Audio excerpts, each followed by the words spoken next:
औज़ुबिल्लाहिमिनश्शैतानिर्रजीम बिस्मिल्लाहिर्रहमानिर्रहीम। आज मैं आपके सामने नरेशन का दूसरा पार्ट शुरू करने जा रहा हूँ।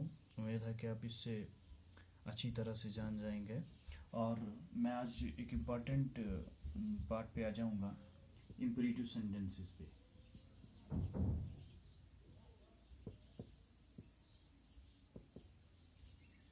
Imperative sentences.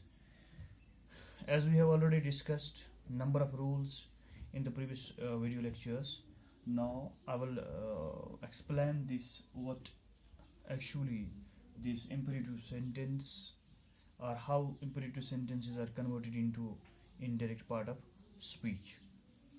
My dear students, that as you know that there are a number of sentences, categories of sentences, that there are interrogative sentences, imperative sentences, and optative sentences, exclamatory sentences in the narration. And today I have chosen this topic as I have already discussed number of rules in the previous video lectures. Now today I will discuss this part of grammar that it's related to the narration, and I will discuss what imperative sentences are and how they are converted into indirect speech. Now first we will directly go to this what imperative sentences are. These are the sentences are those sentences which show us command, which shows command, request, order, advice, beg, etc. And many things are there that are discussed under the imperative sentences. Now we will go for the examples one by one, that how the examples are related to the imperative sentences. अगर उर्दू में हमने कहना होगा तो उर्दू में इनको हम कह सकते हैं हुक्मिया जुमले। और इनमें क्या खास बात है, इसमें कमांड भी शो होती है, रिक्वेस्ट होता है, ऑर्डर होता है, और एडवाइस होता है, बैग होता है। ये चीज़ें हमें इनसे यानी कि सीखने को मिलती हैं। यानी इनमें यही चीज़ हम देखेंगे। फिर इन्हीं चीज़ों को हम कैसे देखते हैं जब हम इनको इनडायरेक्ट सेंटेंसेस में कन्वर्ट करते हैं। फॉर एग्जांपल मैं यहाँ सेंटेंस लिखूँगा, he said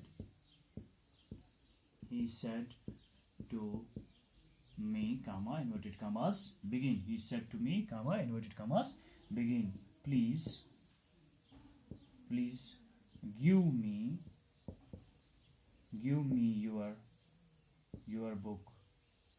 So inverted commas close. As I have already discussed this thing, this part of sentence is known as reporting verb, or this part of sentence is known as reported speech. यानी कि इसको आप reported speech कहिएगा और इसमें reported verb कहिएगा।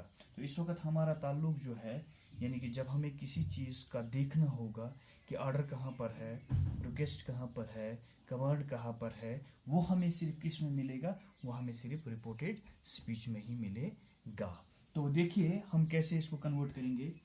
ही sad को देखिए हम कैसे करेंगे।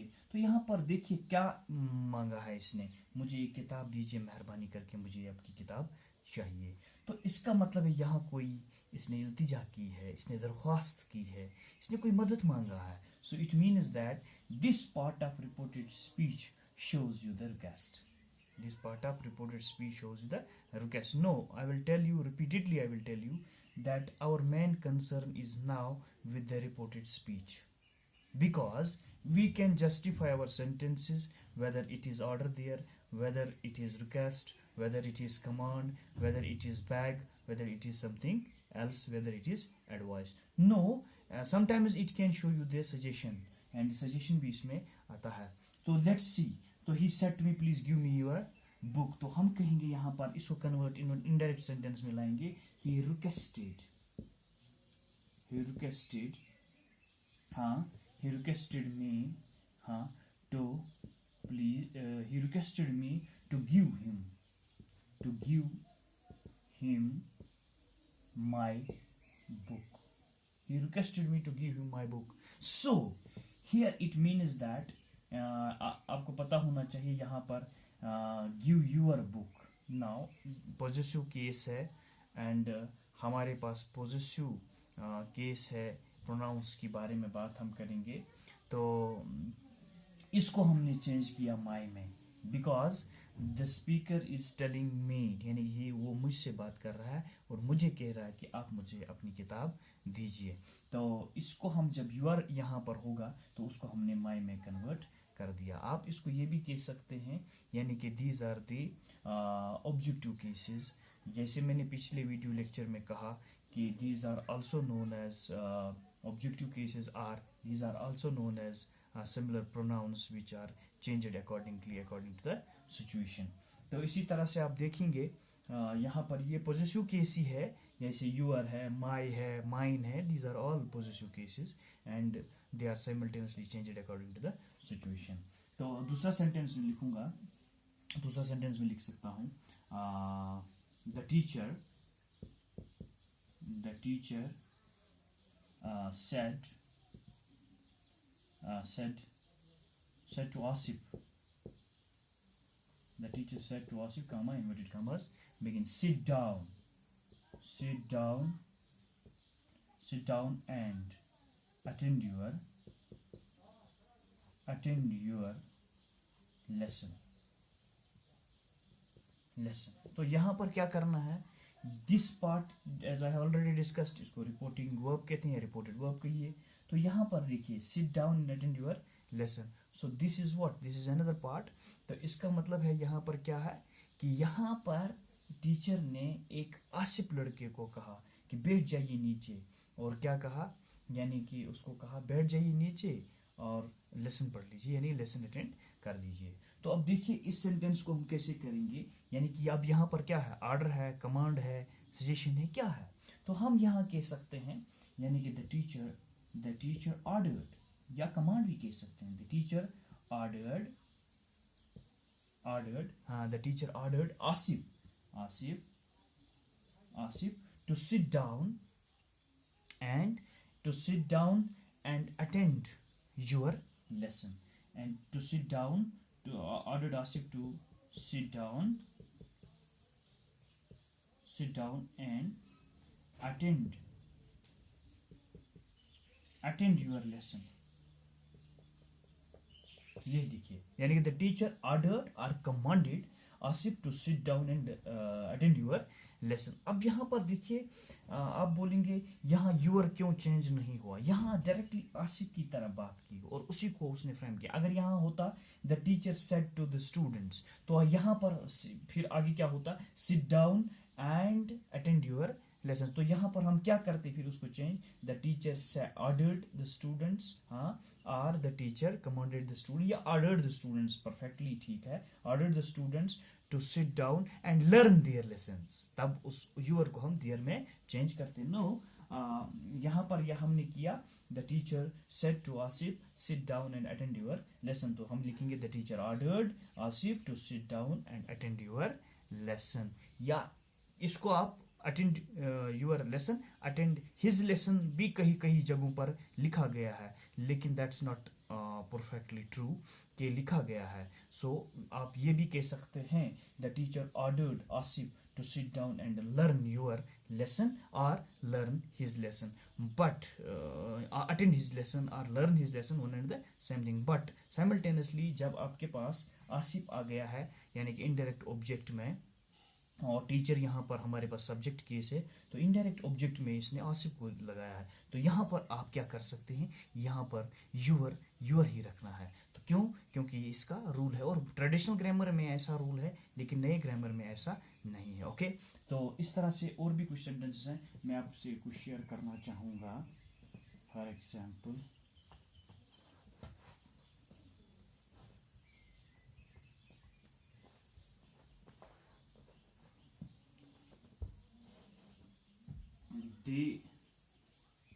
the principal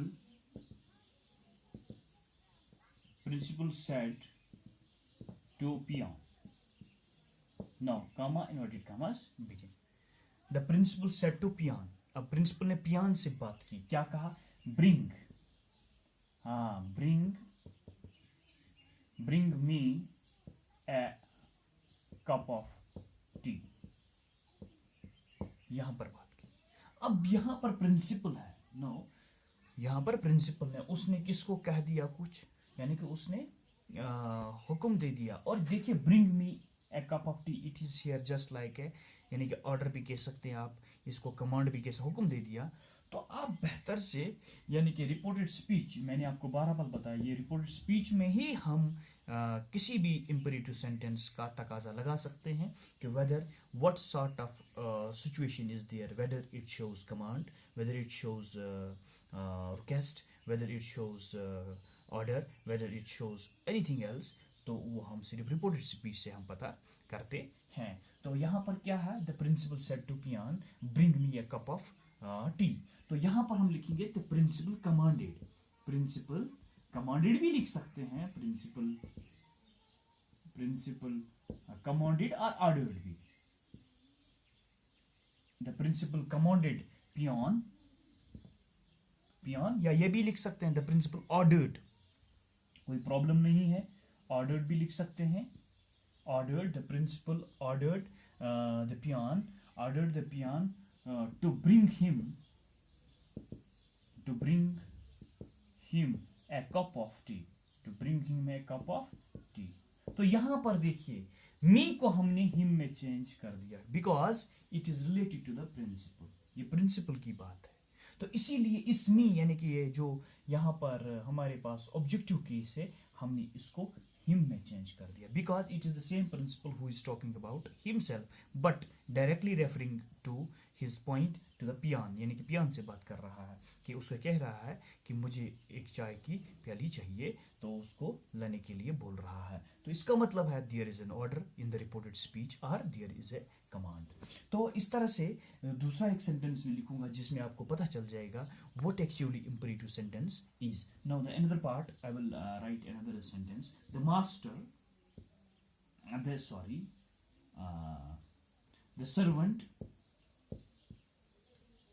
the servant said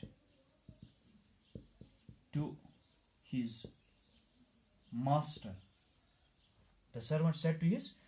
comma, inverted commas, begin, pardon me, sir, or like that, pardon me for God's sake, ये भी लिख सकते हैं। तो क्या लिखेंगे यहाँ पर यानी कि नौकर ने अपने मालिक को, यानी कि कोई बात कही है, तो हम यहाँ क्या कर सकते, यहाँ पर पार्डन मी, यानी कि उसको माफी मांग रहे हैं, यानी कि अपने मालिक से वो माफी मांग रहा है, उससे कोई गलती हुई होगी, तो इस रिपोर्टेड स्पीच में इस वक्त माफी मांग रहा है। और कौन है वो एक आदमी नौकर है। तो हम क्या लिख सकते हैं, यानी कि उसने कुछ भीख मांगा यहाँ पर, तो हम कह सकते हैं द सर्वेंट रेस्पेक्टफुली बेग्ड, ये भी कह सकते हैं, और the servant bagged, servant respectfully bagged भी कह सकते हैं, और the servant bagged his master begged his master to pardon him,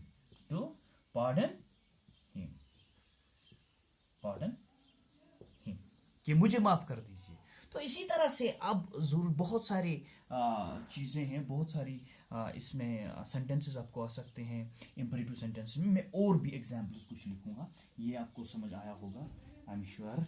तो इस तरह से हमारे पास बहुत सारी सेंटेंसेस हैं जिनको आपको पढ़ना है, देखना है और सुनना है। यानी कि यहाँ पर मैं एक और बात लिखूंगा, द टीचर, एक और चीज लिखूंगा, the teacher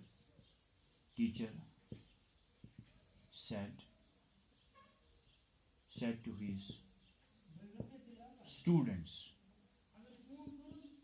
comma, inverted commas, begin.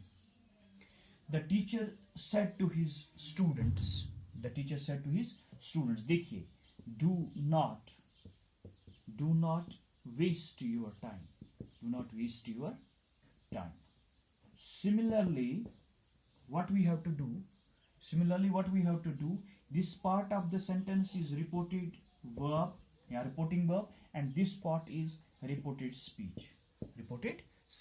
So what we have to do, अब मैंने आपको बताया कि हमारा मैक्सिमम पोर्शन जो इम्परेटिव सेंटेंस का होता है वो सिर्फ हमारे रिपोर्टेड स्पीच में ही होता है. तो यहाँ पर टीचर ने अपने स्टूडेंट्स से कहा, said to students, do not waste your time. अब यहाँ पर देखना है टीचर ने ये बात किस लहजे में कही है, यानी कि वहां पता चलेगा इसने कोई बात ऐसी की नसीहत की है, यानी कि बच्चों से कहा कि आप अपना टाइम वेस्ट मत कीजिए, मैंने कि कोई काम कीजिए, अपना टाइम वेस्ट मत कीजिए. तो इसका मतलब है यहाँ पर ये कोई एडवाइस बात कर रहा है, तो हम लिखेंगे द टीचर एडवाइज्ड. यहाँ पर आप देखिए the teacher advised his students. देखिए अब यहां पर जो हमारे पास रिपोर्टेड स्पीच में बात हुई है वो एडवाइस है, तो यहां पर हम क्या कर सकते हैं, the teacher advised his students not to waste your time. Not to waste your time means not waste their time, ये भी लिख सकते हैं, not to waste their time. The teacher advised his students not to waste their time. ये भी कह सकते हैं not to waste your time, because ये कोई ट्रेडिशनल लिंक है जिसमें हम दियर ट्रांसफर करते हैं, नया है तो इसमें यूर जो है ट्रेडिशनल बी में भी हमने देखा है कई बार कि इसके लिए आप यूर भी इस्तेमाल कर सकते हैं, कोई प्रॉब्लम नहीं है. So there are number of rules which we need to know. अगर हमारा सेंटेंस कभी कभी ऐसा होता है, कोई ऐसा सेंटेंस होता है जिसमें हम कभी कभी किसी चीज को इल्तिजा, ये किसी चीज की तजवीज पेश करते हैं, वो भी इन इंपरेटिव सेंटेंसेस में आता है. जैसे सजेशन है, जब मैं कुछ सेंटेंस लिखूंगा so you will come to know it properly. जैसे मैं कहूंगा he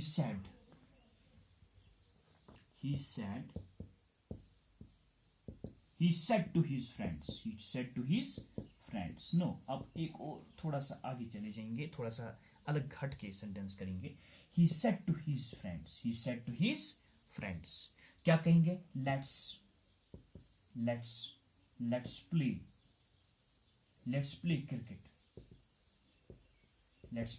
cricket. यहां पर देखिए ये let's play cricket it is some sort of a suggestion, तजवीज पेश की गई है. तो मैंने आपको बताया रिपोर्टेड स्पीच में ही हमारा सब कुछ होता है, स्पेशली इन जब हम इंपरेटिव सेंटेंसेस की बात करते हैं. तो यहां पर देखिए he said to his friends, उसने अपने दोस्तों से कहा, कोई एक दोस्त वो भी है जिसने अपने दोस्तों से कहा, क्या कहा, लेट्स प्ले क्रिकेट, चलो क्रिकेट खेल लेते हैं, चलो हम क्रिकेट खेल लेते हैं. तो इसने क्या बात कही, तो इसने एक तजवीज पेश की अपने दोस्तों के सामने. तो यहां पर क्या कह सकते हैं, इस रिपोर्टेड स्पीच में हमारे पास तजवीज है, यानी कि सजेशन है. तो हम कहेंगे he suggested his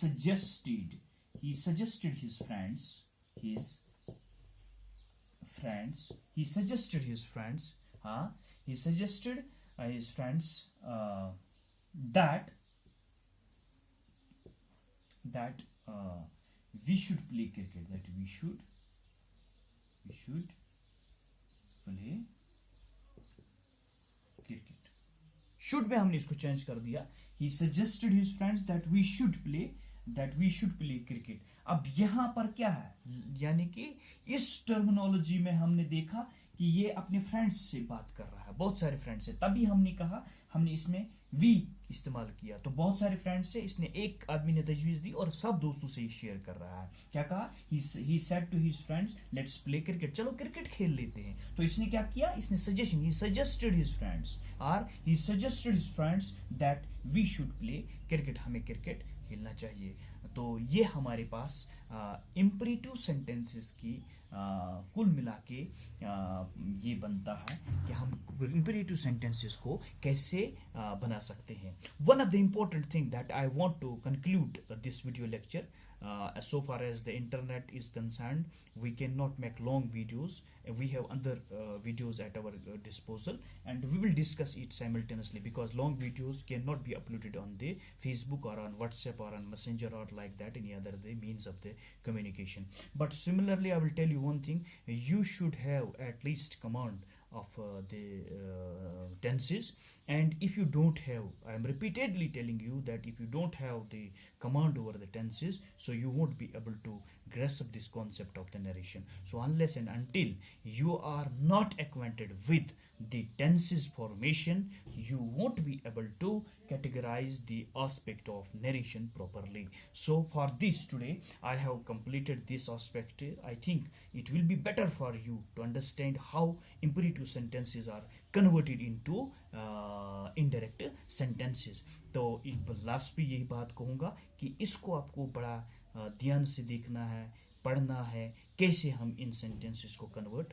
कर सकते हैं. So today it's enough for my students, so they will just see what actually the narration is. But before, if I will request my other students, this is not meant for only 12th class students, 9th class or 10th class students, this is meant for also the UG level students, यानी कि जो undergraduate students हैं उनके लिए भी ये अच्छा है. But I will tell you कि if you are going directly to this video, so it is directly you will watch this imperative aspect of the narration. So it's, I think it's very difficult for you, that you won't be able to understand only this aspect of narration unless you should go, unless and until you will have to watch my all other previous video lectures, so that you will be able to understand this aspect of imperative sentences. Have a good day. Thank you very much.